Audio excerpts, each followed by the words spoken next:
moja kwa moja tunamisha vitu vyetu sasa tupate kumwomba Mungu.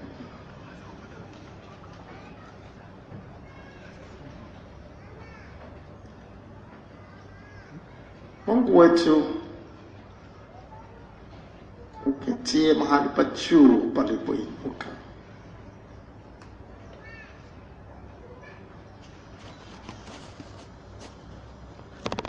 asante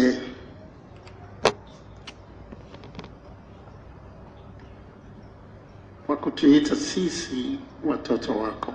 Ni neema iliyoje. Asante pia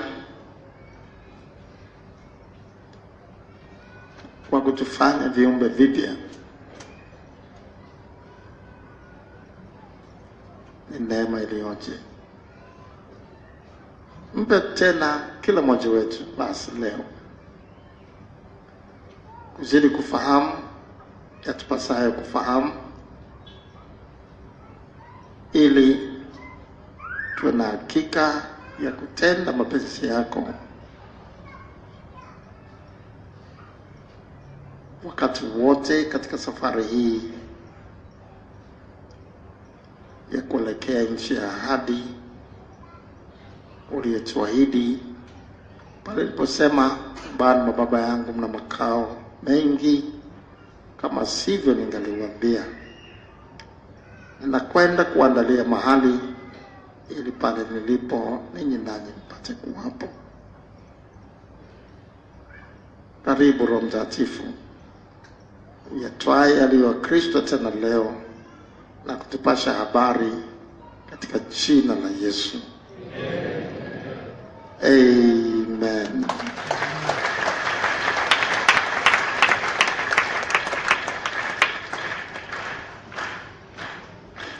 Asante sana. Somo letu la leo lina kichwa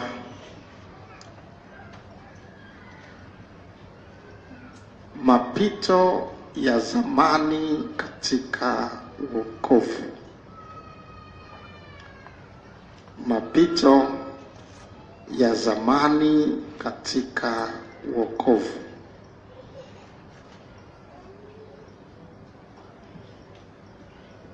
Mapito ya zamani katika wokovu.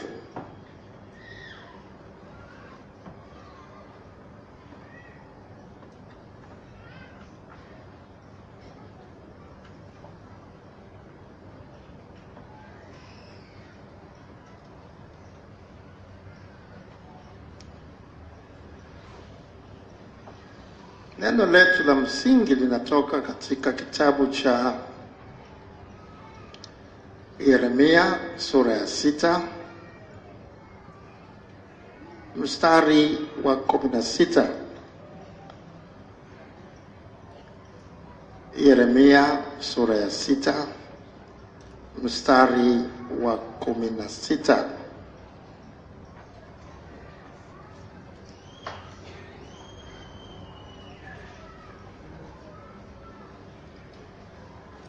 Yeremia sura ya 6 mstari wa 16.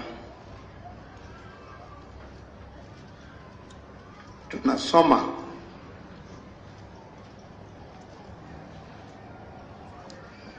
Bwana asema hivi,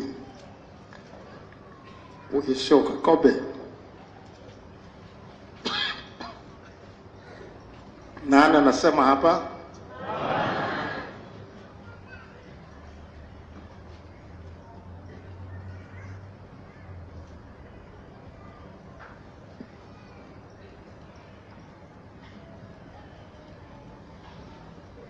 Ndiyo, Bwana asema hivi, simameni katika njia kuu,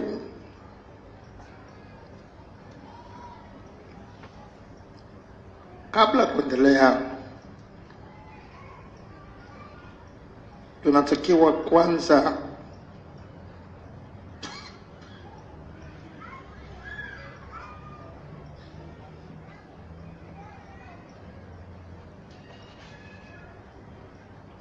kuifahamu hii njia kuu inayotajwa hapa ni njia gani.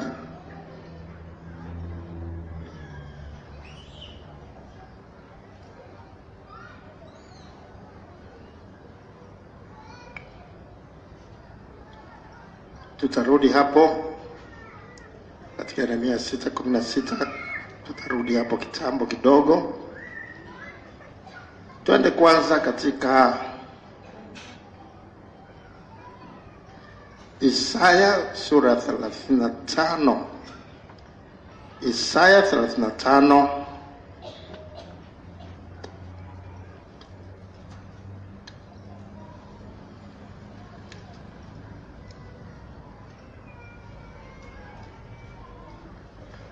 Isaya 35 mstari wa 8.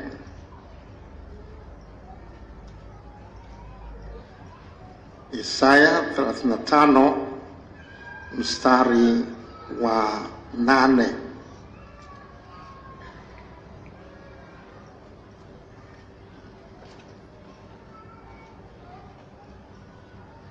Isaya 35 mstari wa 8.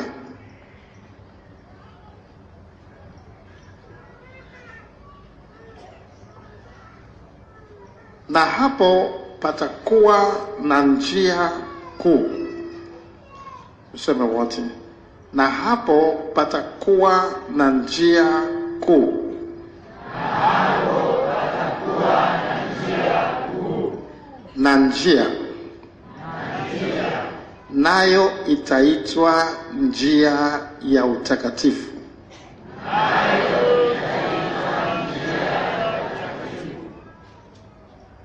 Wasio safi hawatapita juu yake.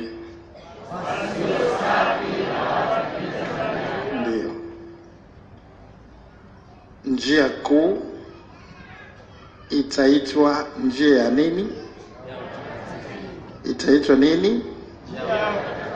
Ndio.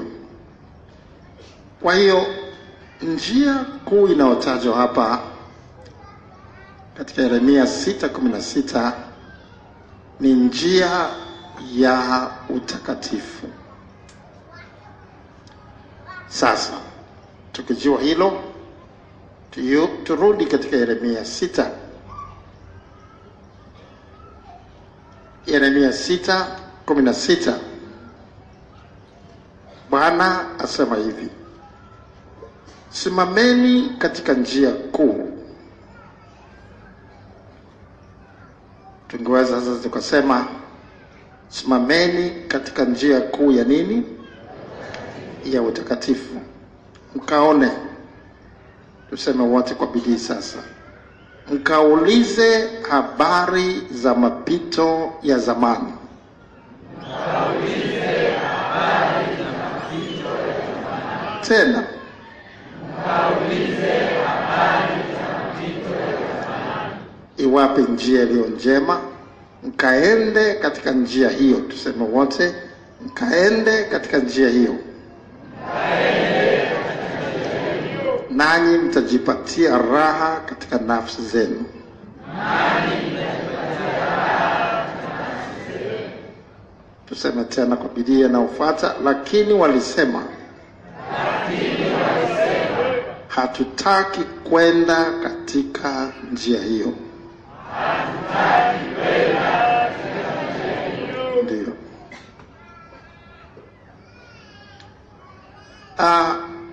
Siku hizi tulizo nazo, kama wengi wetu tunavyofahamu,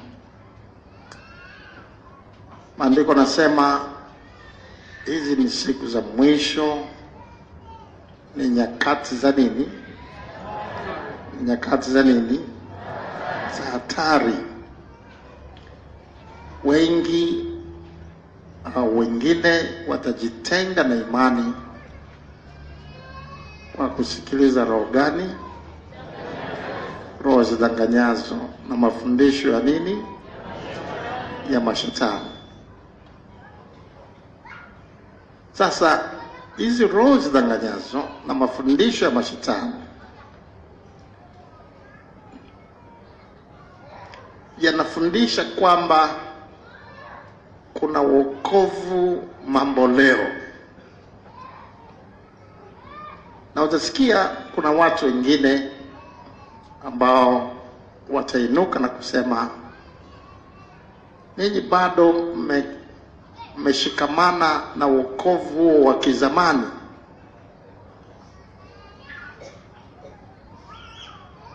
Ninyi bado mmeshikamana na wokovu huo wa kizamani. Sisi tuko katika kanisa letu. Sisi katika kanisa letu wokovu wetu ni wokovu wa kisasa. Ni wokovu mamboleo maana yake. Ni wokovu wa karne ya 21. Hatuna wokovu wa karne ya 21. Hatuna wokovu mamboleo. Bwana anasema hivi, tuulize mapito ya kisasa. Anasemaje? Tuulize habari za mapito ya kisasa. Anasemaje? Mapito ya zamani. Na anasema mkaende katika njia hiyo. Njia hiyo ya kisasa. Njia gani? Na anasema tukienda katika njia hiyo, tukifuata hayo mapito ya zamani, ndipo itatokea nini kwetu? Tutajipatia raha katika nafsi zetu. Sasa Mungu anasema, lakini baada ya watu kuambiwa juu ya mapito ya zamani, wanasemaje? Wanasemaje? Wanasemaje? Hatutaki kwenda katika njia hiyo. Tunataka kwenda katika njia ya kisasa. Tunataka wokovu wa kisasa. Tunataka wokovu mambo leo. Tunataka wokovu wa karne ya 21. Ndugu zangu, wokovu ambao Mungu ametupa ni ule ule aliyowapa kanisa la kwanza. Kwa hiyo wokovu wa karne ya kwanza ndio tunatakiwa kufuata hata kama tuko karne ya 30. Wokovu ni ule ule wa karne ya kwanza. Amen. Na hayo ndiyo mapito ya zamani ambayo tunatakiwa kuyaulizia wakati wote. Hatutaki kuuliza kwamba kuna kitu gani kimetokea katika karne hii. Hapana. Kama tunataka kupata raha nafsini mwetu, tuulize mapito ya zamani. Manake wanawake zamani, watakatifu wa zamani, wanawake watakatifu wa zamani walikuwa wanaishije? Wanavaaje? Tuulize mapito ya zamani katika Biblia. Amen. Na tukiyafuata mapito hayo, ndio tutapata raha nafsini mwetu. Tukiyauliza yale mapito na tukakaa katika njia ile, ndipo tutapata raha nafsini mwetu. Katika waraka wa kwanza wa Petro, waraka wa kwanza wa Petro sura ile ya 3 inaelezwa wanawake watakatifu wa zamani walijipamba namna gani. Haya ndio mapito ya zamani. Amen. Waraka wa kwanza wa Petro sura ya 3 mstari wa 1 mpaka mstari wa 6. Kadhalika ninyi wake, ni waraka wa kwanza wa Petro 3:1 mpaka 6.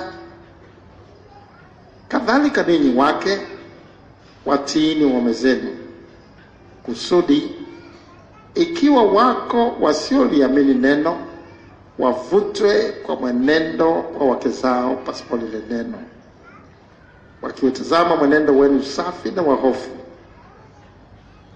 Ujipamba kwenu usio kujipamba kwa nje, yani kusuka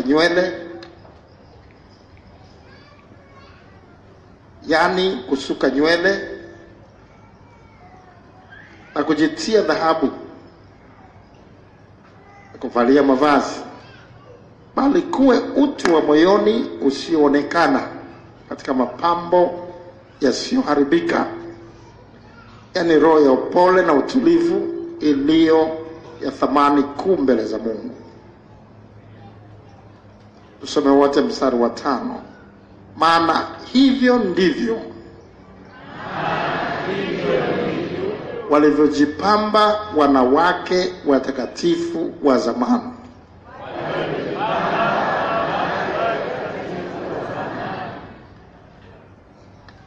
Haya ndio mapito ya zamani. Tukishasoma juu ya wanawake watakatifu wa zamani walijipamba namna gani, hii ndio njia tunayotakiwa kuipita. Na Mungu anasema tukipita katika njia hiyo, tutapata raha katika nafsi zetu. Lakini nyakati hizo tulizo nazo, nyakati za mwisho, nyakati za hatari, wengi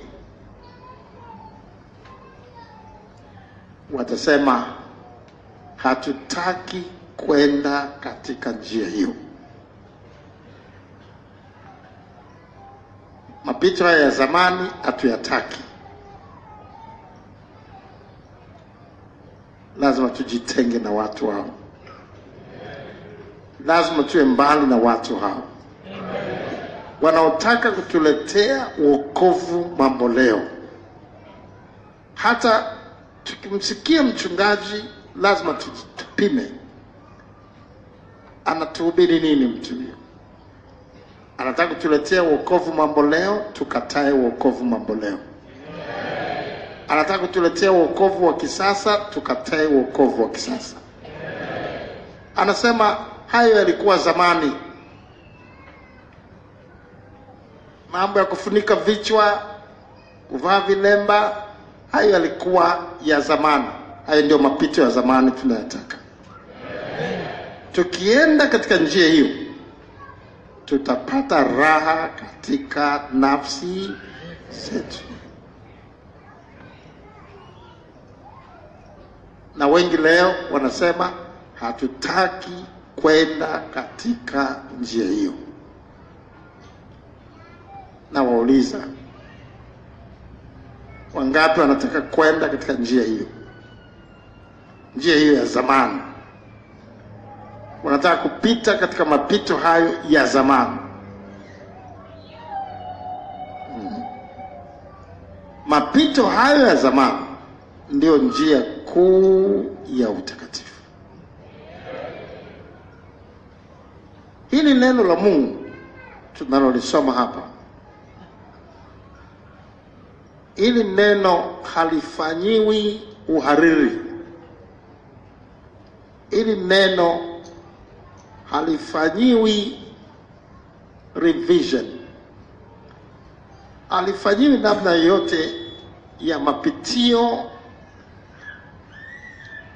na kurekebishwa tena. Hili neno linaitwa infallible word of God.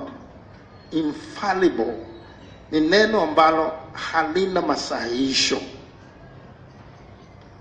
Ni neno ambalo limehakikishwa. Ni neno ambalo linadumu milele na milele. Sema amen kwa bidii.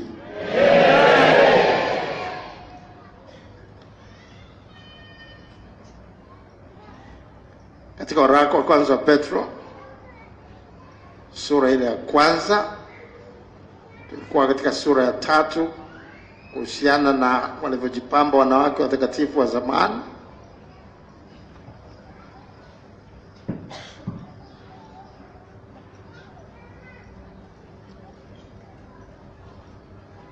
Labda turudi kwanza kabla hujaenda sura ya kwanza.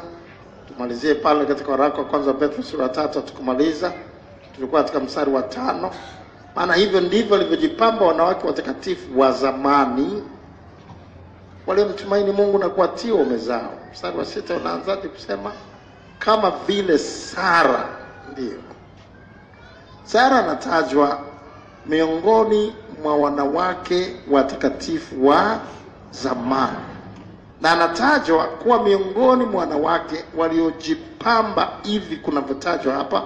Kujipamba kwenu sio kujipamba kwa nje, yani kusuka nywele na kujitia dhahabu, bali wewe utu wa moyoni usioonekana katika mapambo yasiyoharibika, yani roho ya upole na utulivu iliyo thamani kuu mbele za Mungu.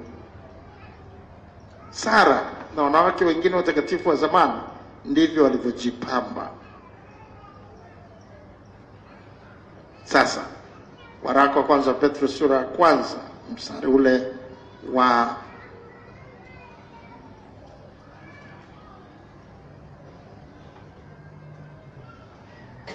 23 mpaka mstari wa 25. Waraka wa kwanza wa Petro sura ya kwanza mstari wa 23 mpaka 25 tunasoma: kwa kuwa mmezaliwa mara ya pili, si kwa mbegu iharibikayo, bali kwa ile isiyoharibika, kwa neno la Mungu lenye uzima, lidumulo hata milele. Maana mwili wote ni kama majani, na fahari yake yote ni kama ua la majani. Majani hukauka na ua lake huanguka, bali neno la Bwana hudumu hata milele. Na neno hilo ni neno lile jema lililohubiriwa kwenu. Majani hukauka na maua yake huanguka, lakini neno hili halikauki. Hili neno ni kijani kibichi tangu karne ya kwanza mpaka leo. Hili neno halikauki. Hili neno sio kama ua linalonyauka na kuanguka. Hili neno linang'aa, linastawi na linaendelea kuwa hivyo tangu karne ya kwanza mpaka leo. Ni neno linalodumu milele. Sema amen. Halihitaji mapitio, halihitaji kupitiwa upya na kurekebishwa, kwa sababu ni neno lisilokauka, ni neno lisilonyauka, ni neno lisilopauka, ni neno lisilobadilika. Kwa sababu Yesu Kristo anatajwa ni yeye yule jana, leo na hata milele. Kama Yesu Kristo ni yeye yule jana, leo na hata milele, basi neno lake ni hivyo hivyo. Kwa sababu huyo Yesu anaitwa neno la Mungu. Amen. Huyo Yesu anaitwa nani? Katika Yohana sura ya 1, hapo mwanzo kulikuwako neno. Huyo neno ni nani? Huyo neno ni nani? Huyo neno ni Yesu, si ndio?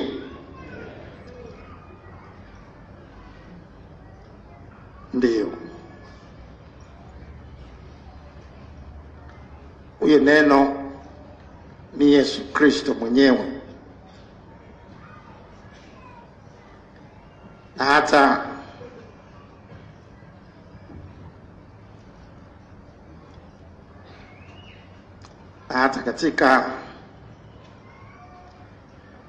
katika Ufunuo Yohana sura ile ya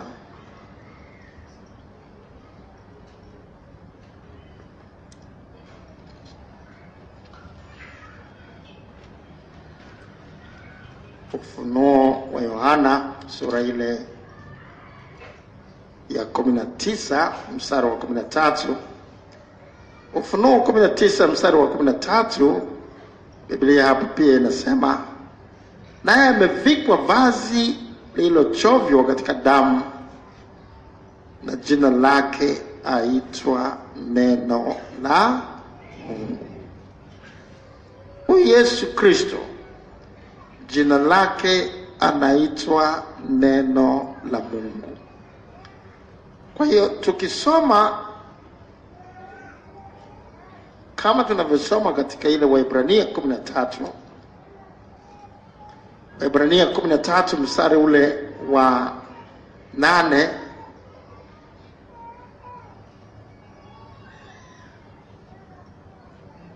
sasa tusome mpaka mstari wa 9. Waebrania 13 mstari wa 8 mpaka mstari wa 9. Yesu Kristo ni yeye yule jana na leo na hata milele.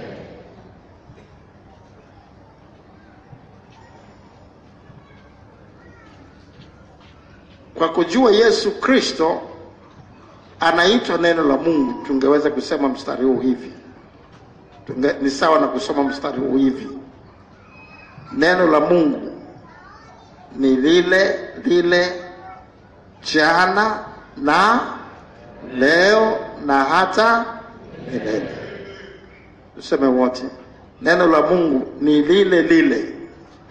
Neno la Mungu ni lile lile Jana na leo na hata milele. Kwa nguvu tena, tuanzie hapo. Neno la Mungu ni lile lile. Twende wote.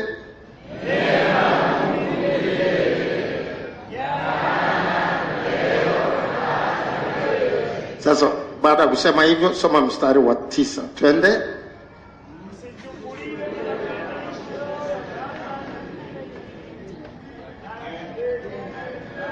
Ishie hapo na ya kigeni. Ishie hapo na ya kigeni. Msichukuliwe na mafundisho ya namna nyingine na ya kigeni. Twende.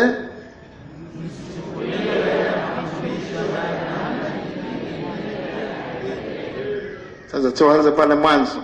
Neno la Mungu ni lile lile jana na leo na hata milele.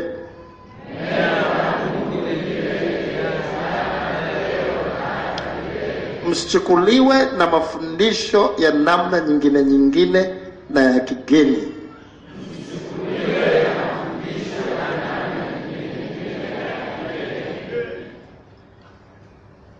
Neno la Mungu ni lile lile jana na leo na hata msichukuliwe na mafundisho ya namna nyingine na ya kigeni. Yeyote anayetaka kujifundisha juu ya wokovu wa kisasa ambao tunaweza tukaambiwa tunaweza tukaingia mbinguni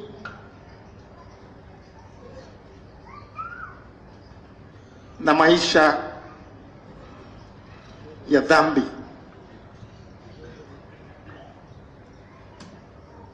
Hao wote wanaotufundisha kwamba tunaweza tukaitwa tumeokoka tukiwa hatuna badiliko la maisha. Tunaweza tukaitwa tumeokoka tukiwa hatuna tofauti na mataifa wanaotuzunguka. Hawa wanaotuletea wokovu mamboleo, hawa hawataki tupate raha katika nafsi zetu. Lazima tujihadhari nao. Amen. Na maandiko yanasema mtu yeyote akileta mafundisho haya ya namna nyingine na ya kigeni, mtu ya namna hii tusikubali hata kula naye. Tusikubali hata kumpa salamu. Kwa sababu yeye anayempa salamu anazishiriki kazi zake mbovu. Ndio.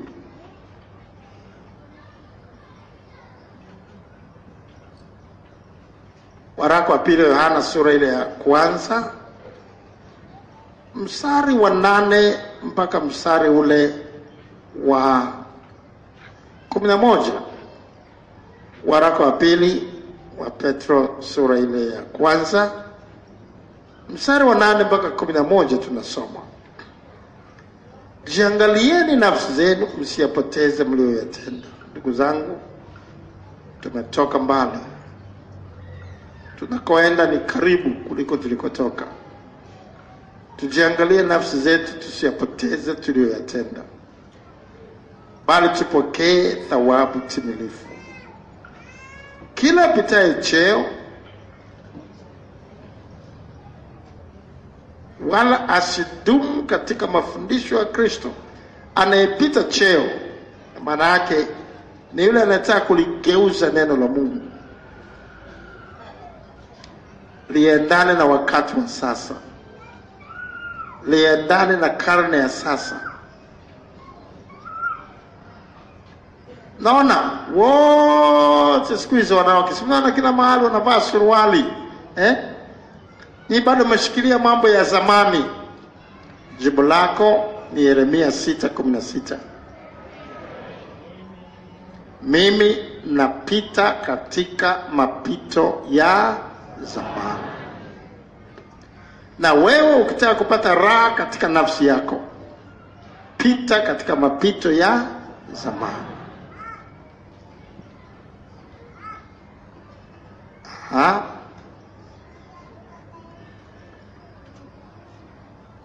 Kila pitaye cheo, huyo anayetuletea wokovu wa kisasa, wala asidumu katika mafundisho ya Kristo, yeye hana Mungu.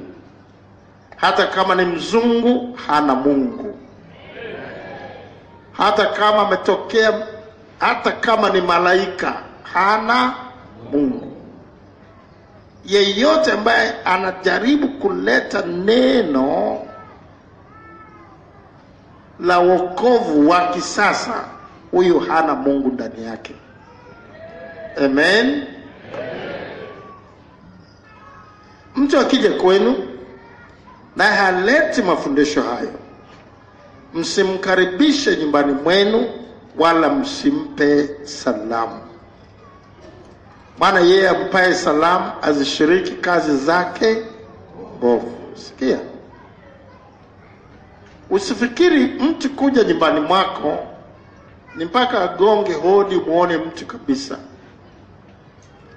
Katika kioo chako cha televisheni yako, yule mtu anayehubiri kwenye televisheni yako ni mtu ambaye amemkaribisha nyumbani mwako. Huyo mtu kwenye televisheni yako akiwa anahubiri kinyume na fundisho ulilojifunza la mapito ya zamani, usimkaribishe nyumbani mwako. Maana yake ifunge channel hiyo mara moja.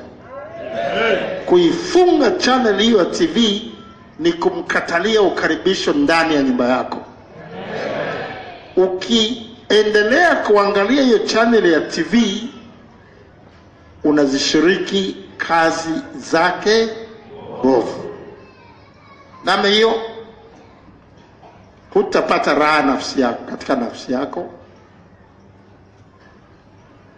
Utajikuta umeyapoteza yote uliyoyatenda. Tujihadhari sana na wahubiri hawa uchwara walioko kwenye TV leo, ambao wanatuletea wokovu wa kisasa, wokovu mambo leo.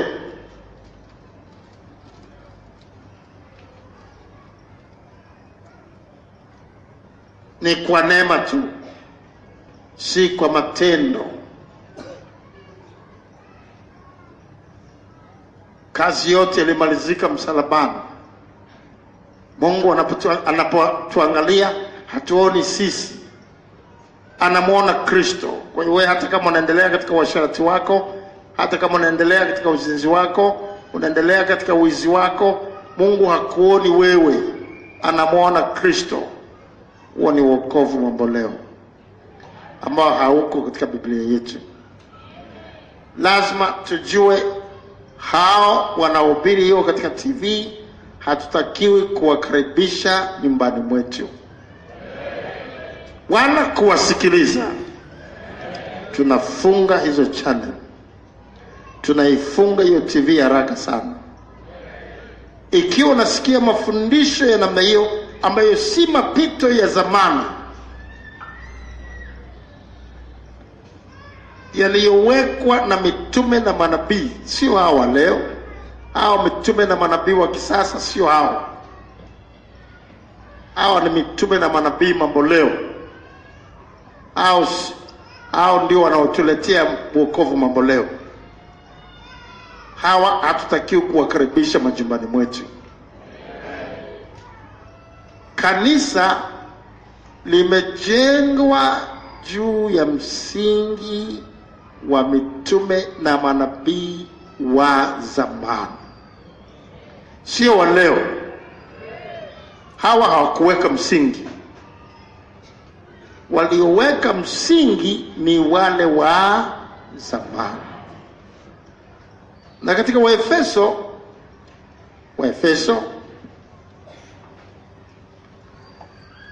sura ile ya pili, Waefeso sura ile ya pili mstari ule wa 19 mpaka mstari ule wa 20. Waefeso 2:19 mpaka 20 tunasoma: basi tangu sasa ninyi si wageni wala wapitaji, bali ninyi ni wenyeji pamoja na watakatifu, watu wa nyumbani mwake Mungu, mmejengwa juu ya msingi wa mitume na manabii, naye Kristo Yesu mwenyewe ni jiwe kuu la pembeni. Tumejengwa juu ya msingi wa mitume na manabii. Msingi wa mitume na manabii gani? Hao tunawasikia leo? Nauliza, hao tunawasikia leo? Sio hawa. Sio hawa hata kidogo. Katika Wakorintho wa kwanza sura ya 3, Wakorintho wa kwanza sura ya 3 mstari wa 10. Wakorintho wa kwanza sura ya 3 mstari wa 10. Wakorintho wa kwanza sura ile ya 3 mstari wa 10. Kwa kadiri ya neema ya Mungu niliyopewa mimi nani? Mimi nani? Mimi nani hapa? Kama mkuu wa wajenzi mwenye hekima, na aliuweka msingi, na mtu mwingine anajenga juu yake. Huu msingi ndio kanisa limejengwa juu yake. la mitume hawa, la mitume na manabii hawa.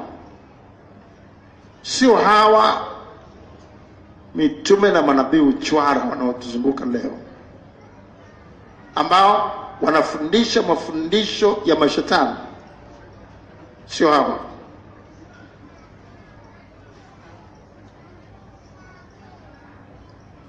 Hakuna msingi mwingine ambao tumejengwa juu yake, ni huu. Na kama wengi wetu tunavyofahamu, siku ile tutakapoingia katika hukumu, tutakapofika wakati wetu wa kuhukumiwa, tutahukumiwa sawa sawa na injili aliyoihubiri nani? Aliyehubiri nani? Ndiyo. Lazima tukumbuke sana hilo. Tukikengeuka tu kwenda kushoto kulia, tumeikosa njia.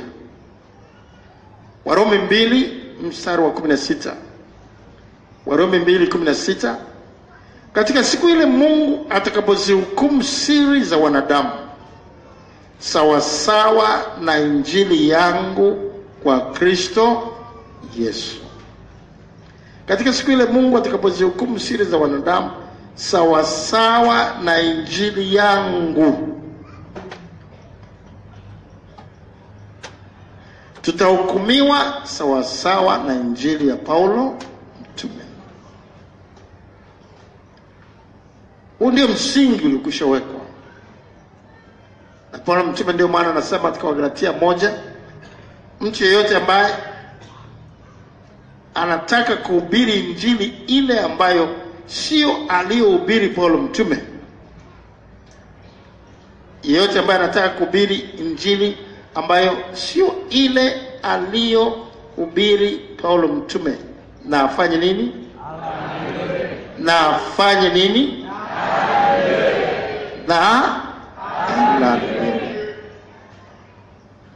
Wagalatia sura ile ya 1 mstari ule wa 6 mpaka mstari ule wa 9. Wagalatia 1:6 mpaka 9. Na stajabu, kwa kuwa mnamwacha upesi hivi yeye aliyewaita katika neema ya Kristo na kugeukia injili ya namna nyingine, wala si nyingine, lakini wapo watu wawatabishao na kutaka kuigeuza injili ya nini? Ya Kristo.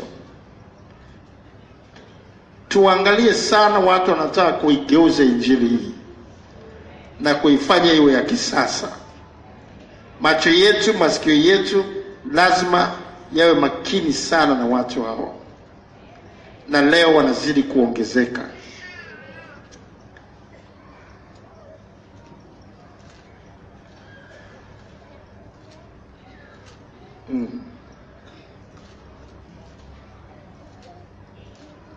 Lakini wapo watu watabisha na kutaka kuigeuza injili ya Kristo.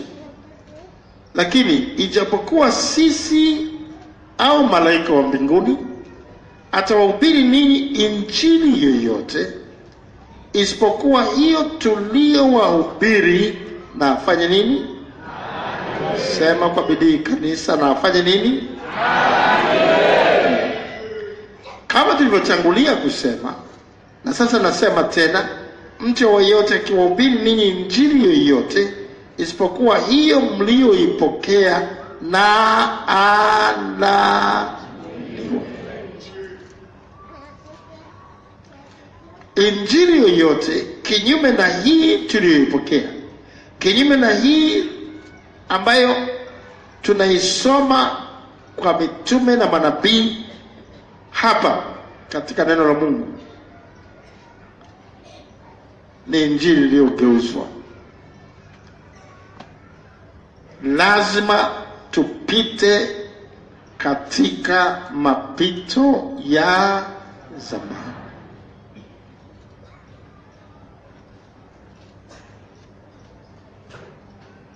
Mapito ya zamani yamesemaje?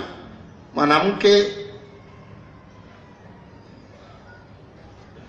asivae mavazi yampasayo mwanaume. Mwanaume asivae mavazi yampasayo mwanamke. Hayo ni mapito ya zamani. Mapito ya zamani yanasemaje katika Mithali 7:10? Akamkuta mwanamke amevaa mavazi ya nini? Kama Mungu katika neno lake anasema yako mavazi ya kikahaba, tukimsikia yote anayekuja na kusema wewe vaa vyovyote, vaa vyovyote, Mungu aangalie hayo. Mungu aangalie unavovaa. Wewe vaa vyovyote tu. Hata kama uchi utembea uchi shauri yako. Hiyo ni injili iliyogeuzwa. Na huyo alaniwe. Na wewe ukimsikiliza huyo na kumkaribisha kwenye moyo wako, na wewe uko chini ya laana. Hutapata raha katika nafsi yako. Tukae katika mapito ya zamani. Na wakati wote lazima tukisikia kokote, tukizunguka mahali popote, lazima tufahamu hawa wanaotuzunguka hawataki kwenda katika njia hiyo. Kwa makusudi wamechagua kwenda jehanamu ya moto. Lakini wewe unayetaka kwenda mbinguni, tembea katika njia kuu. Njia ya utakatifu. Njia ya mapito ya zamani.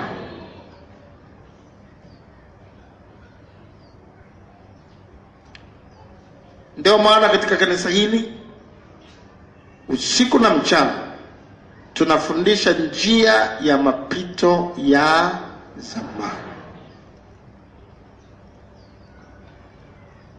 Na leo watu wanaotaka kukaa katika njia ya mapito ya zamani, watu wanaotaka kupita katika njia ya mapito ya zamani wanazidi kupungua. Na kadiri tunavyozidi kufika mwisho kabisa wa mambo yote, watazidi kupungua. Biblia inasema upendo wa wengi utafanya nini? Utafanya nini?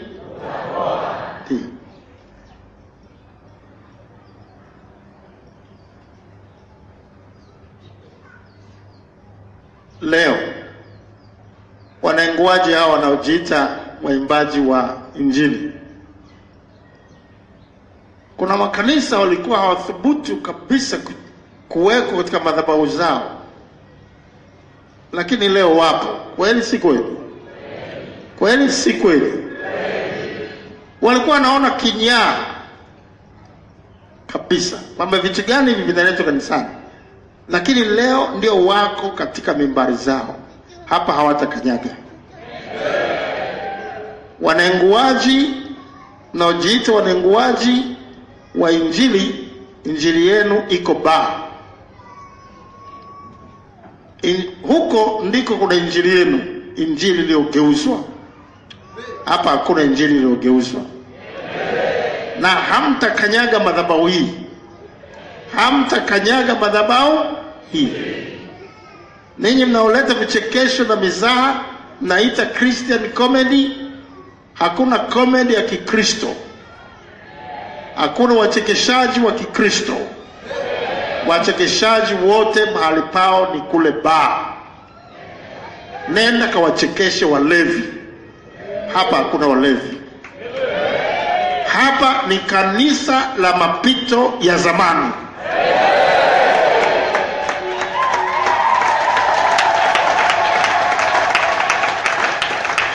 Mshike mkono jirani yako, wawili watatu, mwambie hili ni kanisa la mapito ya zamani.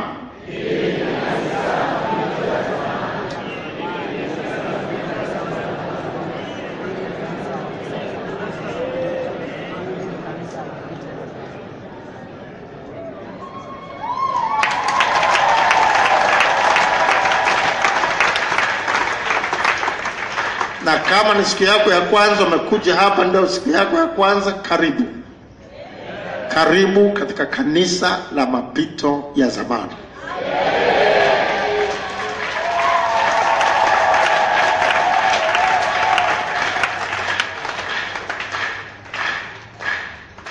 Mapito ya zamani hapa. Hakuna wanenguaji hapa. Wanenguaji wako wako katika vilabu. Wanenguaji wako katika madanguru. Hii ni nyumba takatifu ya Mungu. Sema amen kanisa.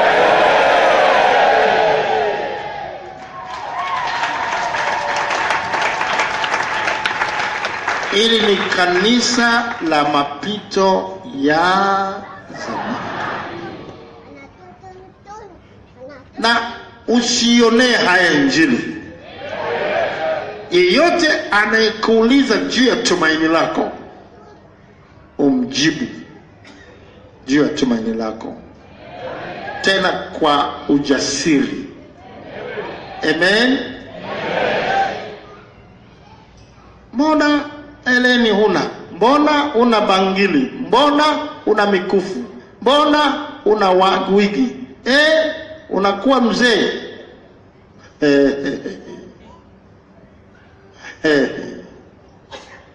Yeremia 6:16. Nataka kujipatia raha nafsini mwangu. Nataka kumuona Kristo milele na milele. Na wale wote watakaomuona ni wale watakaopita katika mapito ya zamani. Sema amen kwa bidii. Sema amen kwa bidii.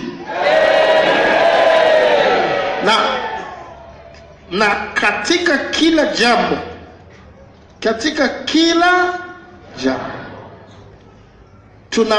tunauliza habari ya mapito ya zamani. Kama ni mavazi, tunauliza habari ya mapito ya zamani.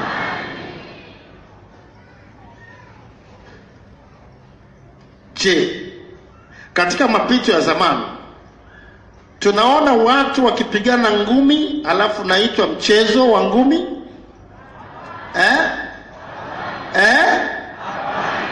Kama hatuwaoni, tusipite katika njia hiyo ya kisasa. Tusipite katika njia hiyo ya kisasa. Eti mpiganaji wa ngumi Holyfield amevaa t-shirt yake imeandikwa Wafilipi 4:13. Na yaweza mambo yote katika yeye anitiaye nguvu za kupigana masumbwi. Huo ni wokovu maboleo. Kanisa hili mwiko. Kanisa hili mwiko.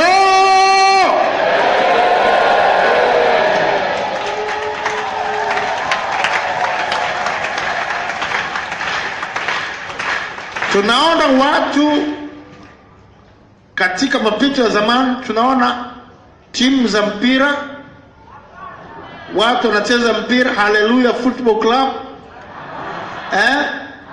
Shalom Football Club. Tukisikia hizi timu za mpira kwenye maredio yanayoitwa maredio ya Kikristo, tunajua hii ni injili iliyogeuzwa.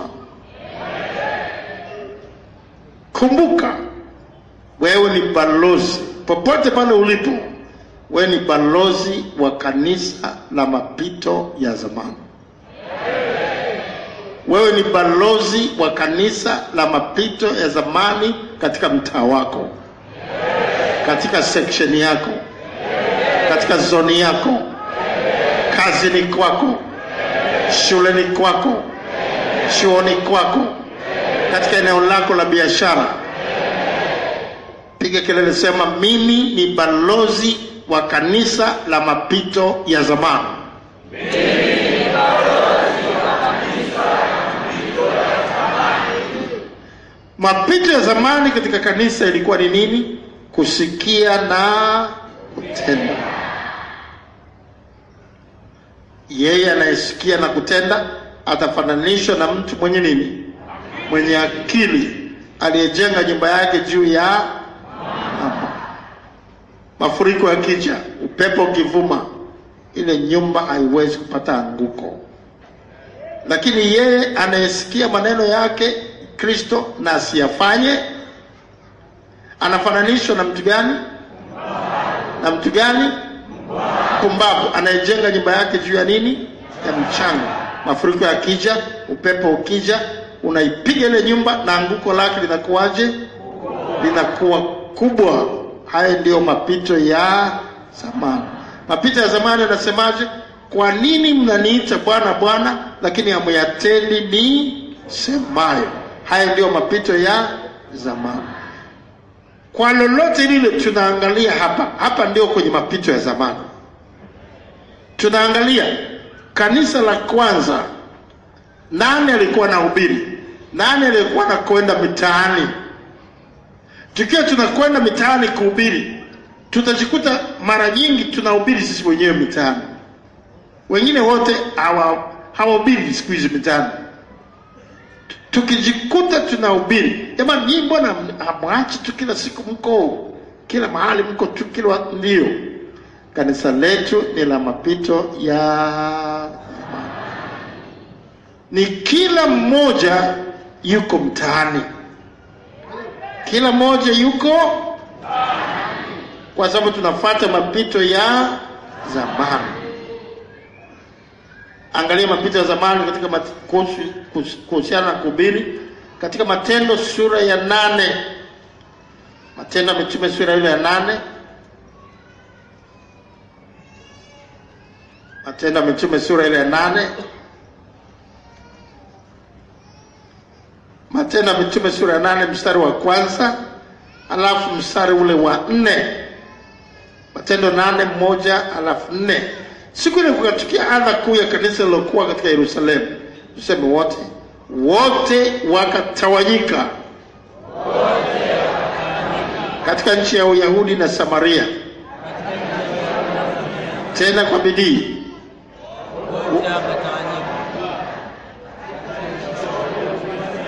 Kwa nguvu zaidi tena.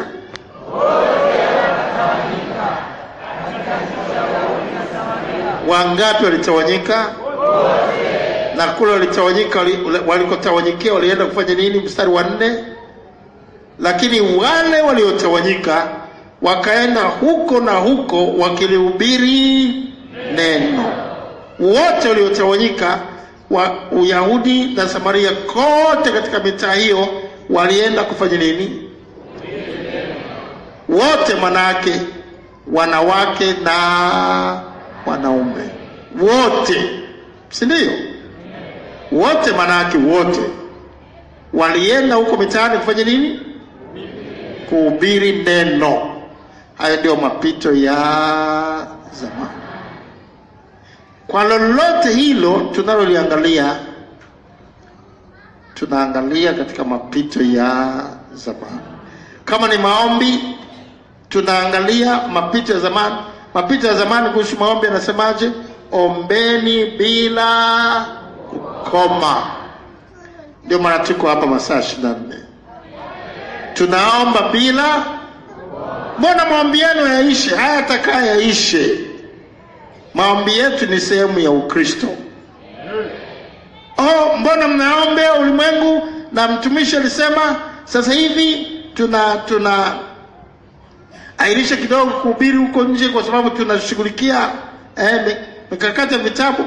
Hata tukiairisha kwa mwaka mzima, maombi hayasimami. Maombi hayapotei yale yanatunzwa kwenye benki ya maombi.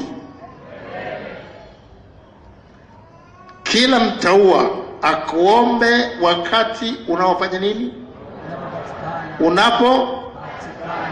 Hakika maji makuu yafurikapo. Yamefurika sasa hivi? Sasa hivi yapo yamefurika? Lakini anaambiwa aombe. Si ndio? Yakija kufurika, anasema yale maji makuu hayatamfikia yeye. Anaomba lakini yale maombi yatakuja kumwokoa kwenye maji makuu yatakayokuja baadaye, yatakayokuja kufurika baadaye. Yale maombi anaomba, lakini hayapotei. Maombi hayapotei. Maombi yanawekwa katika benki ya maombi. Wewe wakati unaopatikana sasa omba. Leo una nguvu ya kuomba, kesho unaweza kuwa huna hiyo nguvu. Kesho unaweza kuwa umelazwa hospitali huko hoi tabani, mguu wako hauwezi kuinuka, mkono wako hauwezi kuinuka, macho yako hayaoni, lakini uliomba. Hayo maombi unayoomba sasa yatakuokoa siku ile ya hatari, ambayo sasa hivi hujui inakuja lini. Amen? Amen? Wakati unapopatikana sasa hivi ndio una nguvu, omba. Sasa hivi ndio una nguvu, omba. Hayo ndio mapito ya zamani. Ombeni bila kukoma. Hayo ndio maombi ya mapito ya zamani. Kwa kila neno tunajiuliza, katika mapito ya zamani walifanya nini? Watakatifu wa zamani waliishije? Wokovu wao ulikuwaje? Ninyi ni nuru na chumvi ya ulimwengu. Mji hauwezi kusitirika ukiwa juu ya nini? Ya mlima. Haya ndio mapito ya zamani. Mapito ya zamani, je, yalielekeza kuenenda kama mataifa waenendavyo? Mataifa wanafanya hivi na sisi tunafanya kama wao? Waefeso 4 mstari wa 17 inasemaje? Waefeso 4:17, basi nasema neno hili tena nashuhudia katika Bwana, tangu sasa msienende kama mataifa waenendavyo katika ubatili wa nia zao. Nia zao mataifa ni chafu. Wanavovaa mavazi wanayovaa kama mataifa, nia zao ni chafu. Wana nia chafu katika mioyo yao. Kwa hiyo hatuwezi kuenenda kama mataifa wanavyoenenda. Haya ndio mapito ya zamani. Na tukitaka raha katika nafsi zetu, tunapita katika mapito haya. Sema amen. Amen. Lakini wengi nyakati hizi wataambiwa kupita katika mapito haya, lakini watasema hatutaki kwenda katika njia hiyo. Mungu anauliza, je, wewe unataka kupita njia gani? Ya mapito ya zamani au ya mapito ya kisasa? Muulize huyo aliye kushoto kwako na kulia kwako akujibu. Je, wewe unataka kupita katika mapito gani?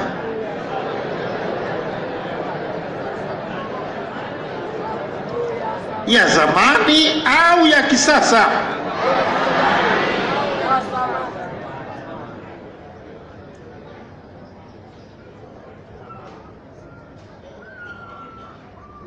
Kwaya, mnataka kupita katika njia gani? Mapito gani? Ya zamani au ya kisasa? Simeona kwaya za siku hizi, sare suruali wanawake za kubana makalio ndio sare. Hayo ndio mapito ya kisasa. Kwaya, mnataka kupita mapito hayo? Mkipita katika mapito haya, hapa mnaondoka. Kwa sababu hili ni kanisa gani? Hili ni kanisa gani? La mapito ya zamani. Ukisikia hii sauti ya Bwana asema hivi, halafu ukapita katika njia hii ya mapito ya zamani, utapata raha nafsini mwako.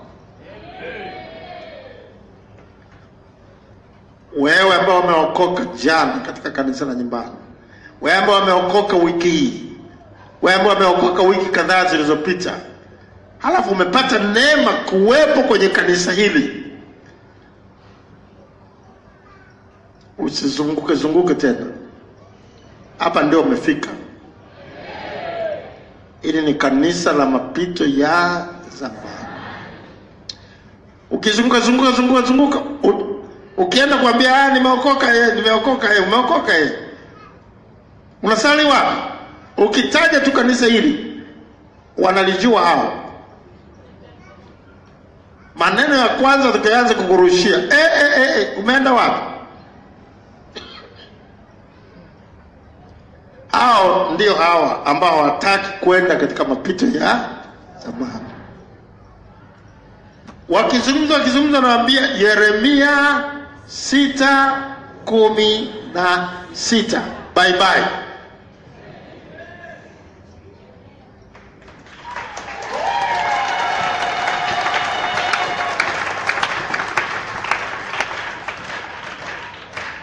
Mwacha akasome mstari wa mwenyewe wakati wewe unaenda zako. Usije ukaingia katika laana yake. Amen. Bwana tusaidie. Amen. Sio tu tukubali kwenda katika njia ya mapito ya zamani, lakini tudumu katika njia hii milele. Pale ulipo simama juu.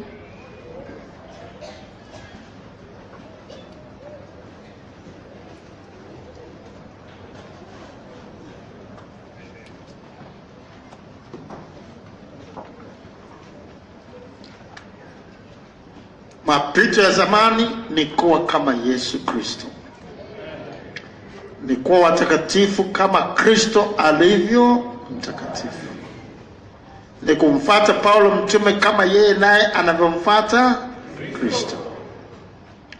Sio kuwafuata wahubiri mambo leo, hapana. Weka mikono yako juu. Na baada ya wimbo huu uje mbele za Bwana na kumwambia Bwana, nimedhamiria kupita katika mapito ya zamani. Bwana Yesu nisaidie. Roho Mtakatifu nisaidie nisitoke katika njia ya mapito ya zamani.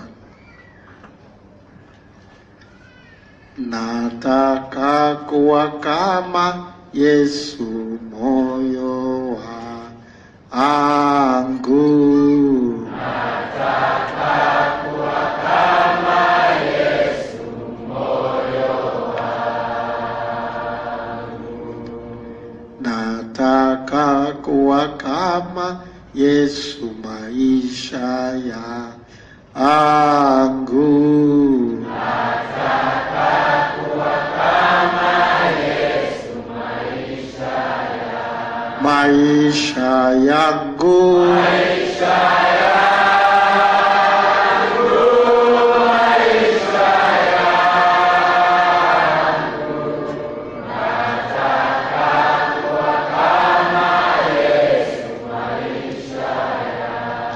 Maisha yangu.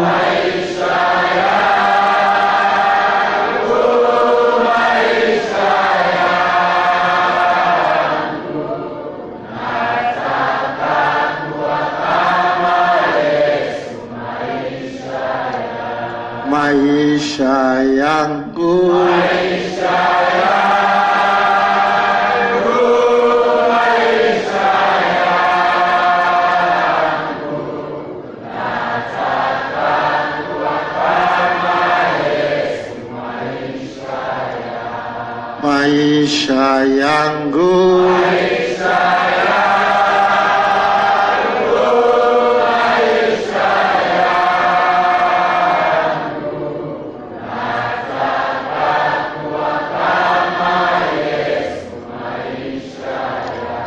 Maisha yangu. Maisha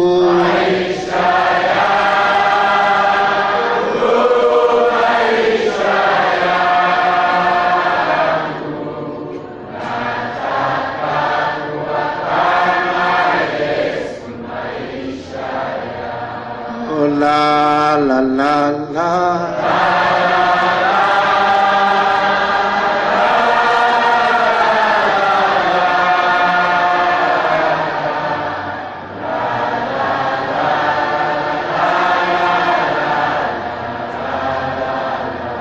Oh la la la la.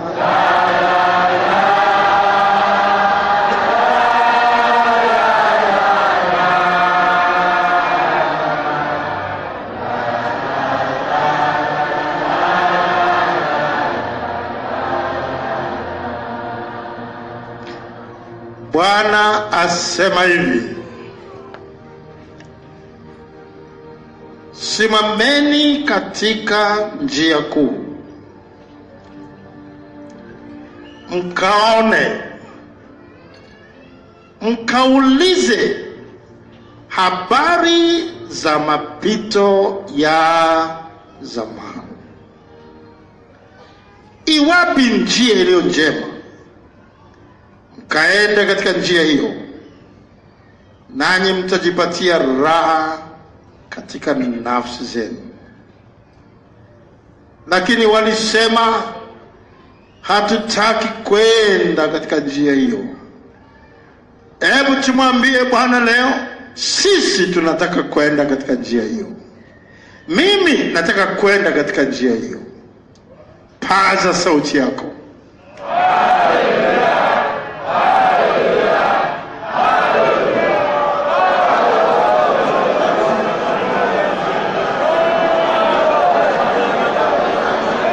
Ikiwa kweli unataka kwenda katika njia hiyo, utapiga kelele.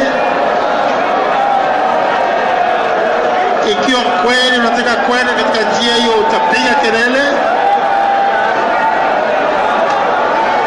Ikiwa kweli unataka kwenda katika njia hiyo, utapiga kelele.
Baba, asante tena kwa neno lako. Wewe umesema, na wewe ndio mwenye mbingu, na umesema yeyote anayetaka kupata raha nafsini mwake aulize habari za mapito ya zamani. Na hawa wanasema hatutaki kwenda katika njia hiyo. Mimi nataka kwenda katika njia hiyo. Na sisi tunataka kwenda katika njia hiyo. Na sio tu sisi kwenda katika njia hiyo, lakini tunataka kuwafundisha wengine kwenda katika njia hiyo. Baba, neema yako ambayo imetufanya sisi kutaka kwenda katika njia hiyo, na ishuke kwa wingi juu yetu. Na hata kutuwezesha kuwafundisha wengi kupita katika njia hiyo. Na hata tuone fahari kupita katika mapito ya zamani. Litunze kanisa hili, na wakati wote lifanye kuwa kanisa la mapito ya zamani.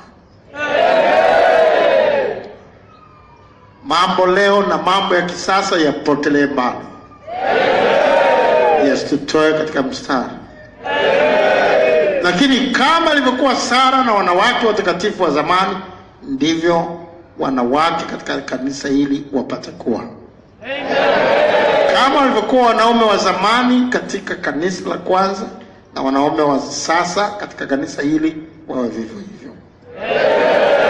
Kama walivyokuwa waombaji nyakati za kanisa la kwanza, na sisi tuwe kama walivyokuwa.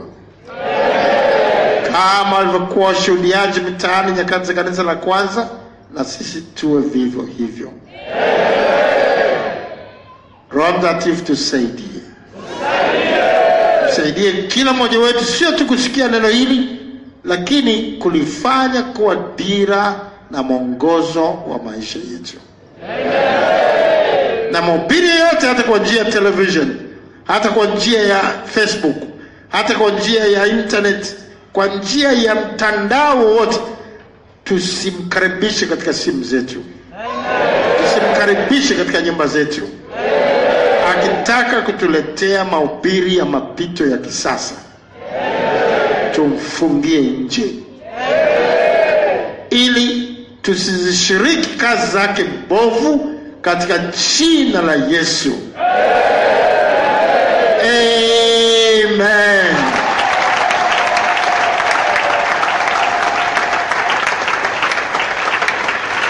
Ongeza tena makofi kwa Roho Mtakatifu.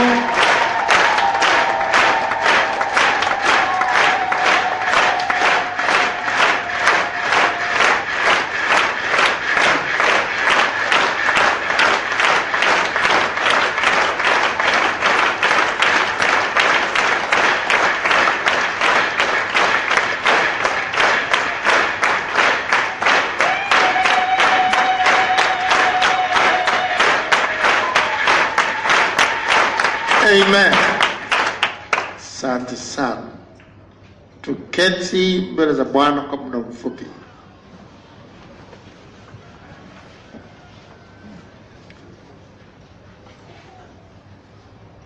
Kabla ya baraka za mwisho, kuna machache ya kujikumbusha.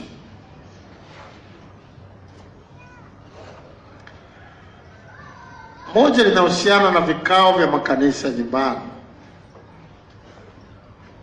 Tulisema kilele cha ibada yetu kuu kama hii ni vikao hivyo. Manake mtu hujahesabiwa kumaliza ibada hii kama haujashiriki vikao vya makanisa nyumbani. Katika kikao cha kanisa la nyumbani ndipo ambapo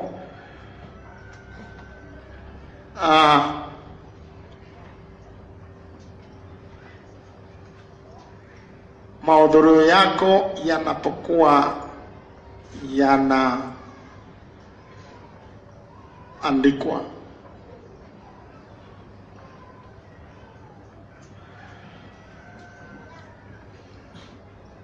ndipo mahali ambapo unatambulika kwamba ulihudhuria ibada hii. Amen. Kutoka kuwepo kwenye kikao hicho ni sawa sawa na kutoka kuhudhuria. Na kikao hicho ni kizito, kwa maana ni kikao cha kuzikataa jumlisha tulizo nazo. Na wawili watatu wakipatana katika neno lolote utafanyiwa na Baba yetu aliye mbinguni. Kuna nguvu katika mapatano. Lazima tuitumie nguvu ya mapatano. Yule anayetaka kututenganisha tusipatane katika neno hili, huyo ni nani? Huyo ni nani? Tusimpe nafasi katika makanisa yetu nyumbani. Ukiona jambo la kushukuru, tushukuru pamoja.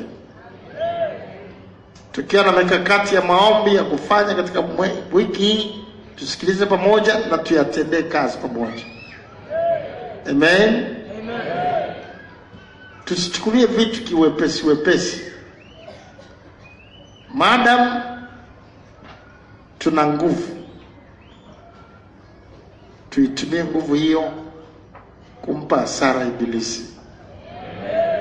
Amen. Kwa hiyo tunakuwepo katika makanisa nyumbani bila kukosa. Na hapo ndipo tunawapokea wale wageni mara ya kwanza kuhudhuria pamoja nasi. Tunahitaji kuwakaribisha. Kama sisi hatupo, wageni wapo, Mungu anapendezwa na hilo? Mungu anapendezwa na hilo? Bila shaka hawezi kupendezwa, si ndio? Si ndio? Kwa sababu sisi ndio wenyeji. Tunatakiwa tuwakaribishe na kuwapa msaada unaohitajika. Na wewe kama mhudhuria katika ibada hii, unatakiwa kuhudhuria katika kikao cha kanisa la nyumbani. Unajuaje ni kikao cha kanisa lako la nyumbani? Kama hujui kikao cha kwako kinafanyikia wapi, utauliza hudumu ambao wako katika korido hizo, watakuelekeza kanisa lako la nyumbani liko wapi. Ili kama hujaokoka usiondoke hapa bila kuokolewa. Amen. Na hata kama umekuja unahitaji maombezi katika vikao hivyo,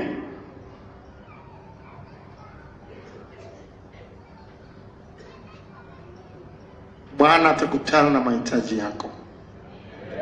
Amen. Tusisahau umuhimu wa vikao hivi kila itwapo siku ya Bwana. La pili linahusiana na maombi ya tai.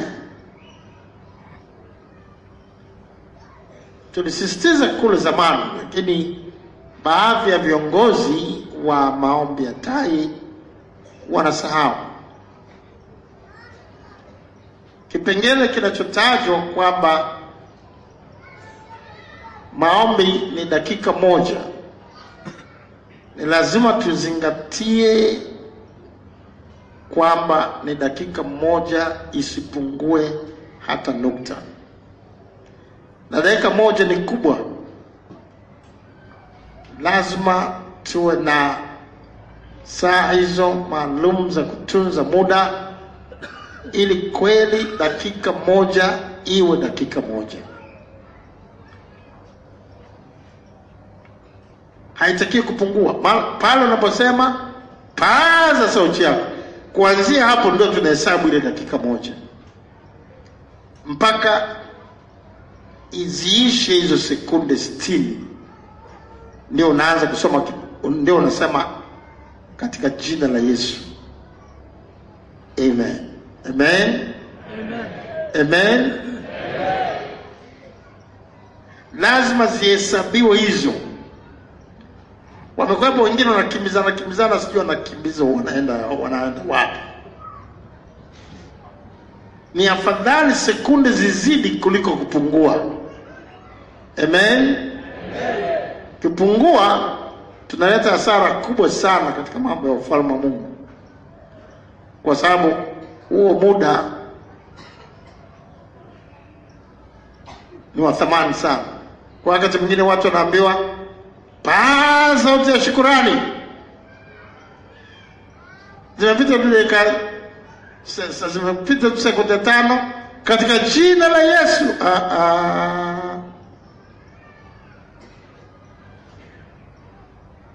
Tuzingatie sana muda, viongozi wa maombi ya tai. Amen. Ikiandikwa dakika 1 ni lazima iwe dakika 1, 2, 3, lazima iwe ilivyo. Sema amen. Vile vile katika maombi ya tai hayo kwa viongozi, ile wamekwisha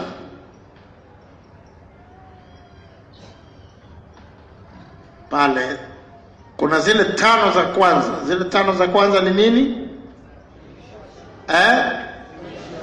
Kuisha ziko ngapi? Ngapi? 7. Na inafuata nini? Ziko ngapi? 7. Ziko ngapi? 7. Okay. Sasa usisubiri wamekwisha mpaka zote zimekamilika, kumekwisha kuwa kimya, alafu namsikia mtu anaibuka kama shimoni. Wamekwisha katika jina la Yesu, mpaka watu wanakushangaa walikwisha maliza.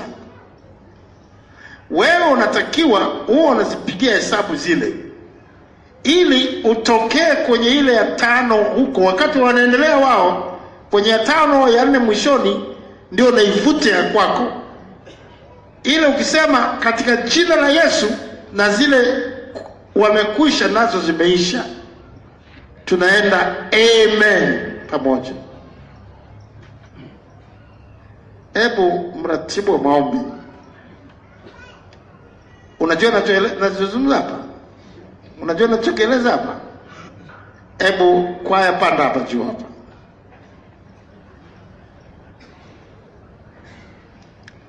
Alafu hapo kwenye hizo kwisha, wamekwisha.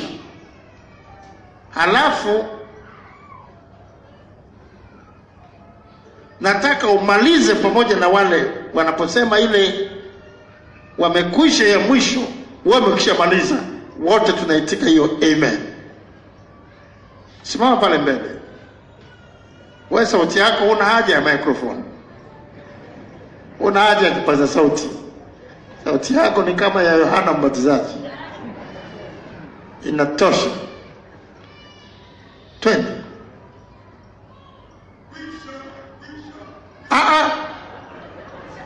Wanaanza ile wamekwisha. Tunaanza wamekwisha wote kwa pamoja, alafu ndio tunaenda zile kwisha za mwisho. Tunaanza kwisha, alafu hiyo wamekwisha.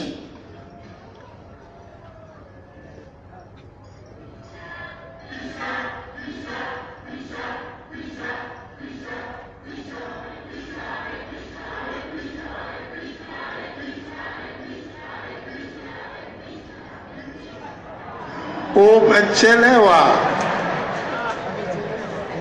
Mratibu ovyo kabisa.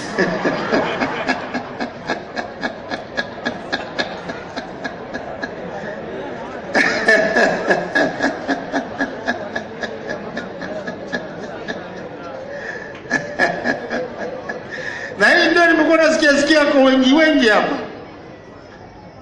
Kwa hiyo inaharibu sana ile raha ya shughuli yenyewe. Nani amenielewa hapa? Wewe unielewa? Hebu simama hapa. Twende.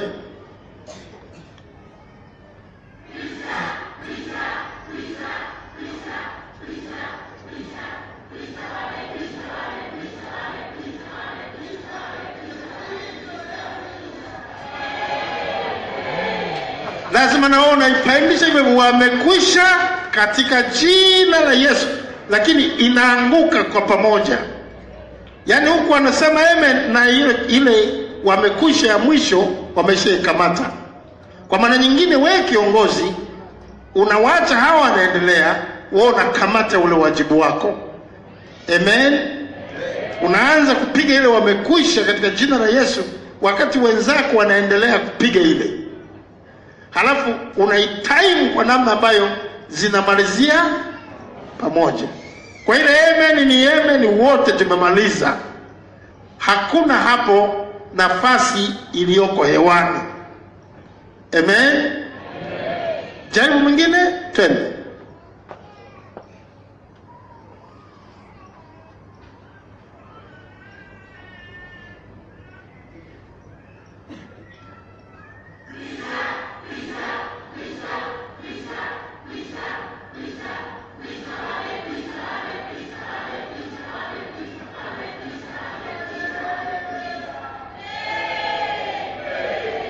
Wamekwisha haijasikika, inasikika katika jina la Yesu. Lazima ya kwako wamekwisha iambatane hiyo katika jina la, tunasema kiongozi, wamekwisha katika jina la Yesu. Hivyo jaribu tena, twende.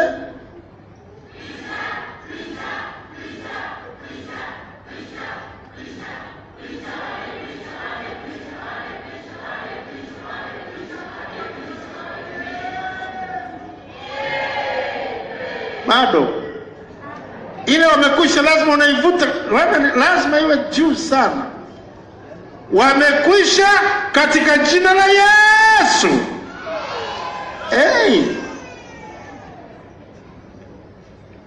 Twende tena.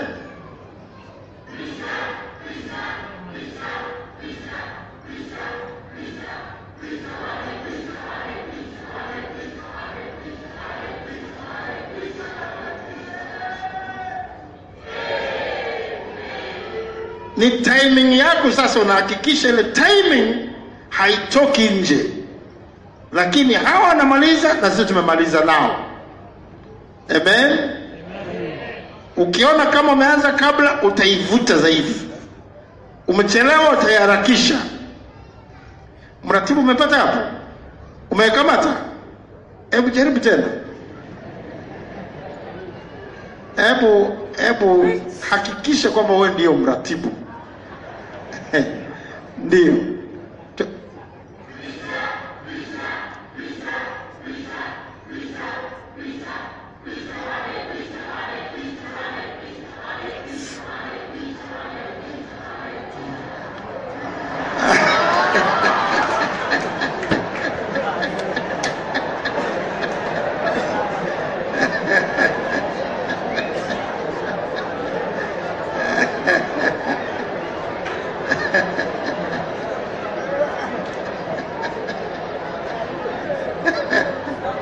Naona katika maombi yetu tunamsahau sana mratibu. Tumkumbuke sana mratibu kwenye maombi. Hii shughuli nzito. Dada mwenye sauti kali mmoja, hebu nenda dada, chukua hiyo. Nenda mbele hapo.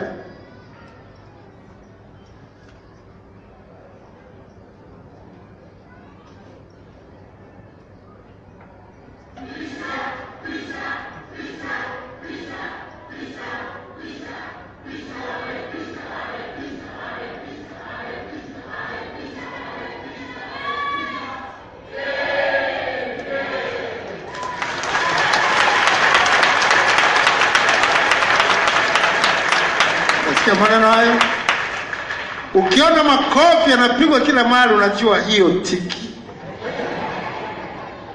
Kwa sababu ndani yetu yuko anayeshuhudia kwamba hiyo sawa. Amen. Mwingine nenda kapige tena hapo.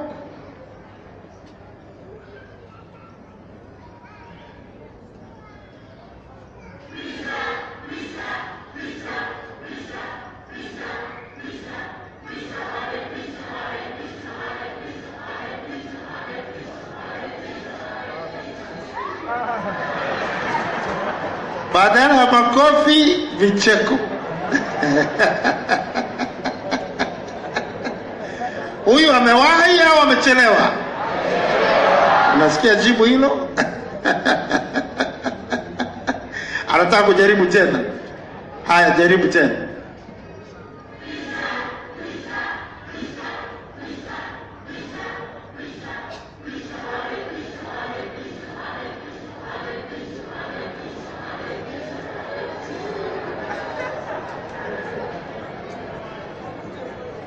Amewahi. Makofi kidogo na goma kidogo. Hebu mwingine jaribu mpaka ukisikia makofi wakati kumaliza unajua umemaliza vizuri. Twende.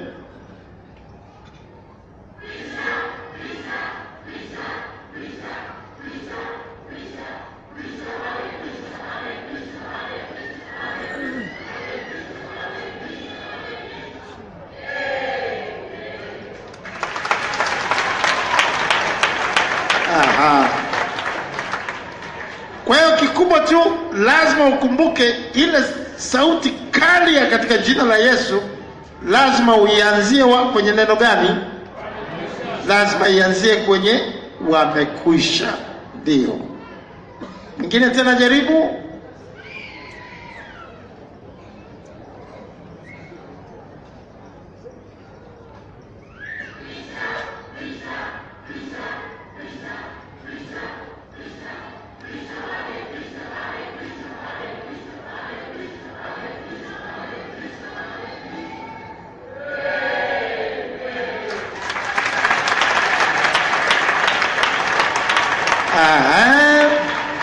Nenda mwingine.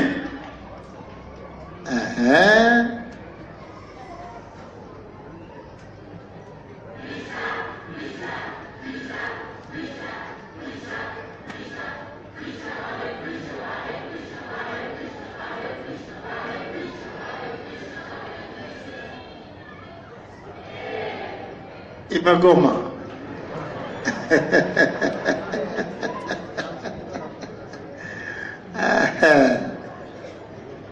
Mratibu, unataka kujaribu tena? Haya, twende tuone.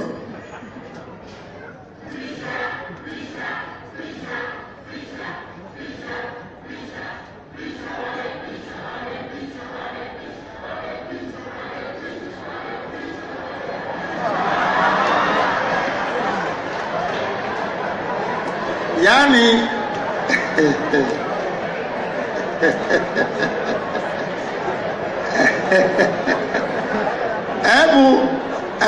hebu niambieni, wale ambao tumepata vizuri, inakuwa salama uanze wewe kiongozi kwenye wamekwisha ya ngapi?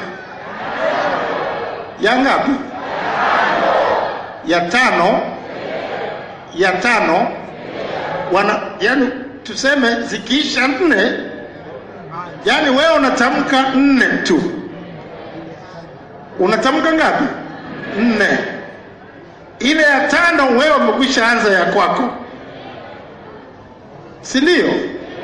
Ile ya 5 umekwisha anza ya kwako, unatamka pamoja nao zile ngapi? 4. Jaribu.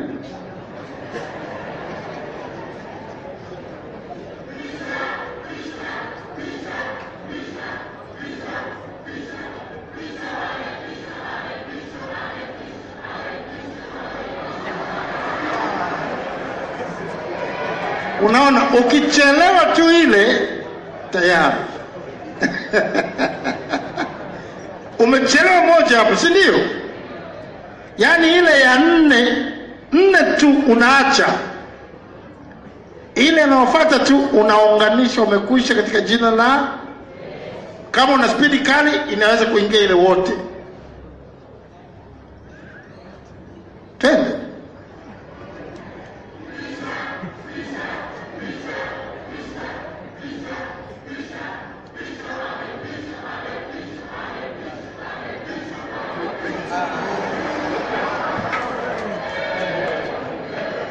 Inaanza kuja sasa. Inaanza kuja vizuri. Nafikiri ukipiga sasa inakwenda sawa sawa. Twende.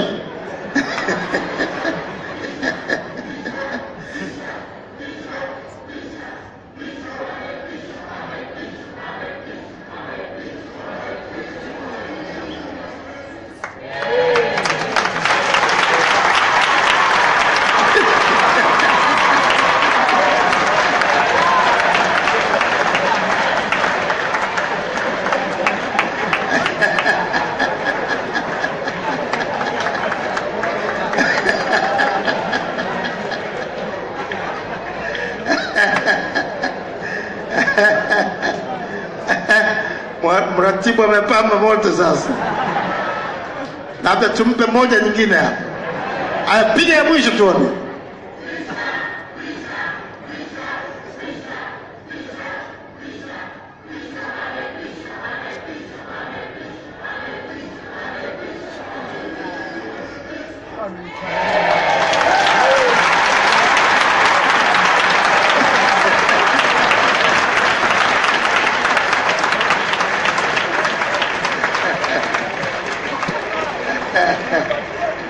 Amen.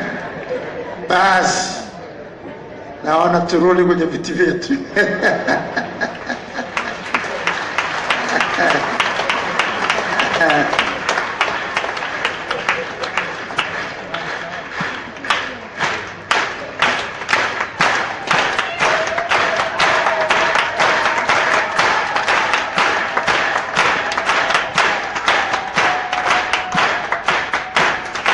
Vema sana. Kwa kadiri tunavyokuwa tunaifanyia kazi kivitendo kwenye maombi yenyewe, mwisho itazama kama yalivyozama mengine. Amen. Vema sana. Sasa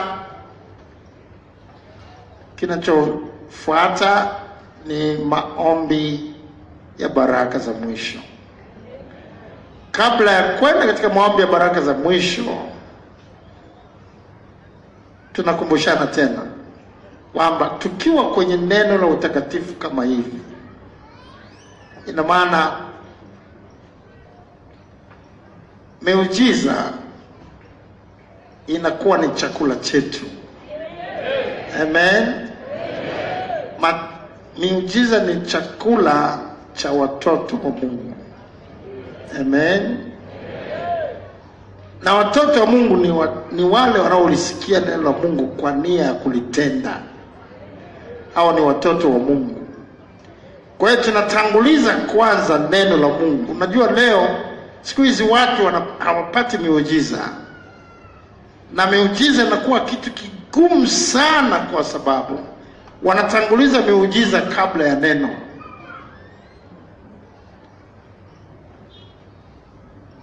Miujiza haiji kabla ya neno.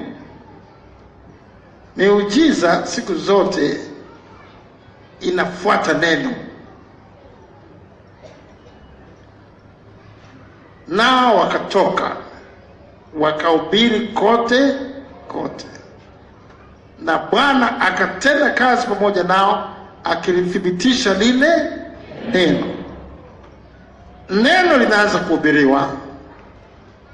Na neno lenyewe ni la utakatifu. Watu wakishalipokea lile neno linaambata, lile neno lenyewe tayari limefungua milango ya miujiza. Amen. Mungu ni mtakatifu. Na neno lake ni neno la utakatifu. Na mtenda miujiza ni Roho Mtakatifu. Amen. Tukiwa tayari kulisikia hili neno tayari, na hayo mengine yote tunafanya nini? Tunazidishiwa. Tunapokaa kulisikiliza neno kama hivi la utakatifu, tumeutafuta kwanza ufalme wa Mungu na haki yake. Basi. Na hayo mengine yote tunafanya nini? Tunazidishiwa. Lakini leo imegeuzwa na mitume na manabii wa uongo. Tunaanza kutafuta yale ya kuzidishiwa. Haya mengine sio ya kutafuta. Haya mengine sio ya kutafuta. Huo mstari lazima tufahamu vizuri.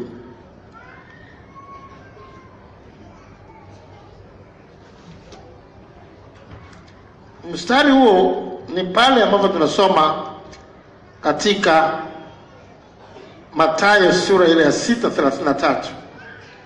Mathayo 6:33. Bali utafuteni kwanza ufalme wake na haki yake, na hayo yote mtafanya nini? Mtazidishiwa. Inasema tuyatafute hayo yote. Cha kutafuta nini? Ufalme wake na nini? Na haki yake. Tukishatafuta ufalme wake na haki yake, haya yote tunawataka, sijui uponyaji wa mwili, sijui vitu gani vya kimwili, tunafanya nini? Tunafanya nini? Hivi ni vitu vinavyonyongeza zinazokuja juu yetu baada ya kutafuta ufalme wake na nini? Sasa siku hizi katika maombezi yote tunayosikia huko mitaani, hawatafuti kwanza ufalme wake na nini, lakini wanaenda kutafuta magari, wanaenda kutafuta wachumba, wanaenda kutafuta uponyaji wa mwili. Matokeo yake hawapati hivyo vitu, wanaishia kupewa mafuta, kupewa mabangili ya kuvaa, kwa sababu hivi vitu havipatikani hivyo. Ni rahisi sana kupata hivi. Wewe cha kutafuta nini? Ufalme wake na nini? Na nini? Basi hivi vingine vyote unafanya nini? Unafanya nini? Kwa hiyo ukikaa hapa muda wote kama hivi ulivyokaa, umekuwa unatafuta kwanza ufalme wake na nini? Na haki. Inahitaji maombi mafupi sana ya kufunga tu kimsingi, na mengine yote unafanya nini? Unazidishiwa. Na hapa kwenye ile baraka za mwisho yanafanyika miujiza mikubwa. Kama tungekuwa tunatoa watu hapa nafasi ya kushuhudia, ungesikia vitu vya kushangaza sana. Jumapili iliyopita kwa mfano, ilikuwa Pasaka hapa. Tunakumbuka tumekwenda masafa marefu sana kwenye lile neno, si ndio? Neno la Pasaka lilikuwa refu sana. Na baada ya lile neno wamebaki watu kwenye semina iliyoitwa semina ya nyuki. Hao hawajaenda hata kula pilau ya Pasaka. Tumemaliza ile semina ya nyuki saa ngapi walikuwepo? Saa 4 kasoro usiku. Saa 4 kasoro usiku ndio tumeagana hapa kwa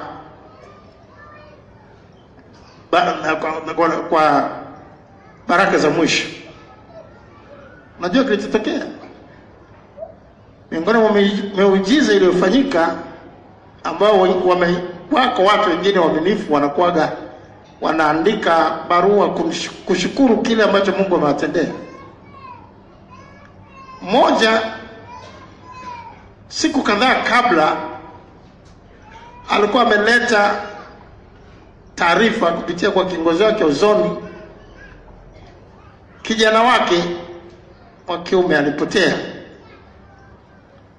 Wametafuta kila mahali ya yuko, mpaka familia ikabaki na majonzi, hawajui yuko wapi. Kila kona wamezunguka, hayupo. Hakuwa na ibada maalum ya maombezi hapa siku ile, lakini ametoka hapa siku hiyo, amefika nyumbani, anaingia ndani nyumbani, ila anapokewa tu, anaambiwa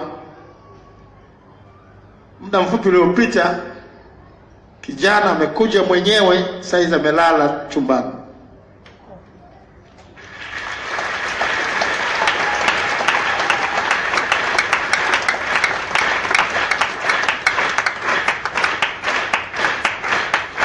Na usiku ule ule naletewa taarifa za shukrani kwamba Mungu ametenda maajabu sana. Nimefika nyumbani baada ya kumaliza ile, nimerudi nyumbani tu nimekuta kijana amelala nyumbani. Ameingia amegonga hodi, amemfungulia, ameingia, saizi amelala. Sina maneno yanayotosha kumshukuru Mungu. Huyu ndio Mungu wa hapa.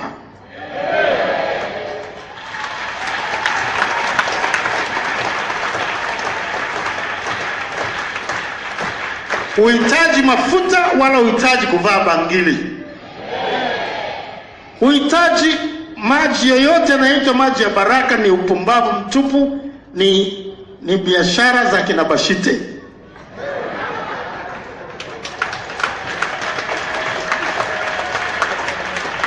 Unahitaji kutafuta tu kwanza ufalme wake na haki yake. Kama hivi, haya mengine yote anafanya nini? Unazidishiwa. Yaani Mungu akimpata mtu wa kumtafuta tu basi, mkinitafuta kwa bidii mtafanya nini? Mtaniona. Sasa umeketi muda wote unasikia mapito ya zamani na unasema nitakwenda katika njia hiyo. Shughuli umemaliza. Shughuli umefanya nini? Shida ya hawa wengine hawataki kwenda kwenye njia hiyo. Na kama unataka kwenda kwenye njia hiyo lakini unataka tu zile baraka haziji kwa njia hiyo. Zile ni nyongeza. Ni vitu vya ziada vinavyokuja baada ya wewe kupita kwenye njia hiyo. Sema amen. Ni bakshishi tu zile unapata baada ya wewe kukubali kupita kwenye njia hiyo. Tunautafuta kwanza ufalme wa Mungu na haki yake. Na sasa kwa sala fupi sana, na hayo mengine yote unafanya nini? Unazidishiwa. Lazima uwe unaondoka ukienda ukijua hivyo. Wewe njoo unalitanguliza nini? Neno. Hata watu tuwaambie hivyo, waje wakiwa wanalitanguliza nini? Neno. Wao tayari kulifanyia kazi nini? Neno. Na hayo mengine sio ya kutafuta. Hajasema tuyatafute. Sema amen. Anasema ukisoma mistari unaofuata anasema mataifa hayo yote huyatafuta. Hayo madudu ya kimwili mataifa fanye nini? Huyatafuta. Bali ninyi utafuteni ufalme wake na haki yake, na hayo yote utazidishiwa hivyo leo. Nasema utazidishiwa hivyo leo. Utazidishiwa hivyo nyakati zote zijazo.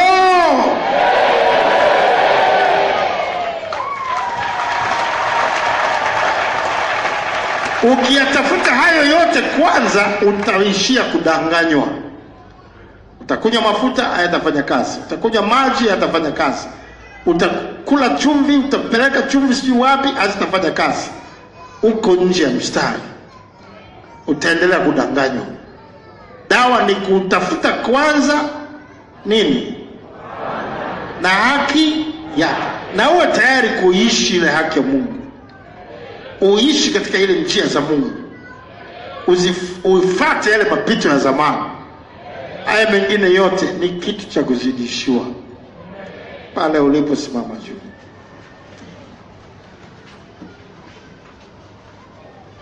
Saa 11:30 ndiyo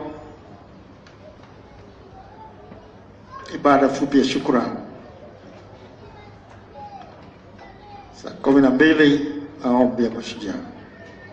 Ni ya mashujaa au ni zaidi ya mashujaa?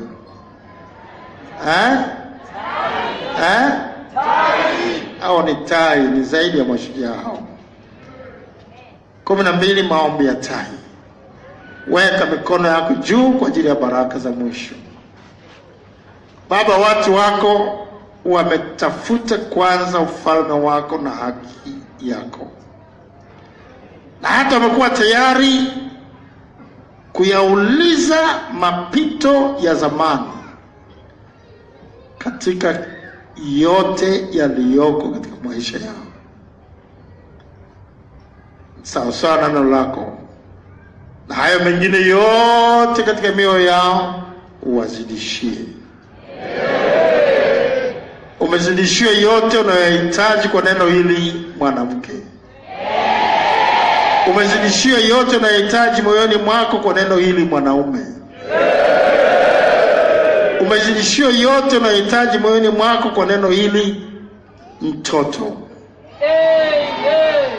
Nenda katika hali za Mungu na hata upate kuyaona yote yaliyoko katika moyo wako yakitimia moja baada ya jingine. Ujue Mungu si mtu hata aseme uongo, katika jina la Yesu.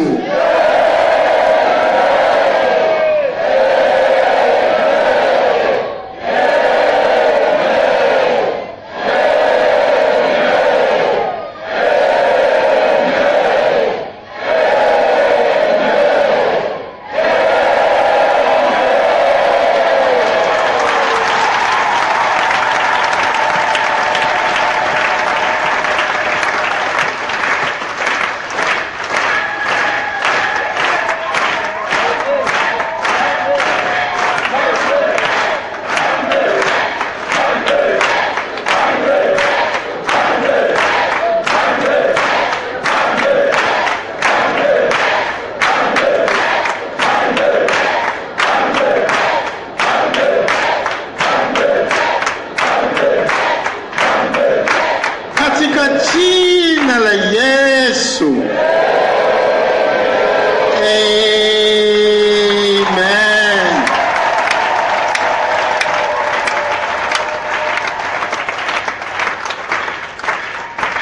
Amen. Ndivyo tunavyomaliza kabisa ibada kuu ya leo. Washike mikono wawili watatu, kila mmoja mwambie, mimi nimedhamiria kupita katika mapito ya zamani. Je, wewe?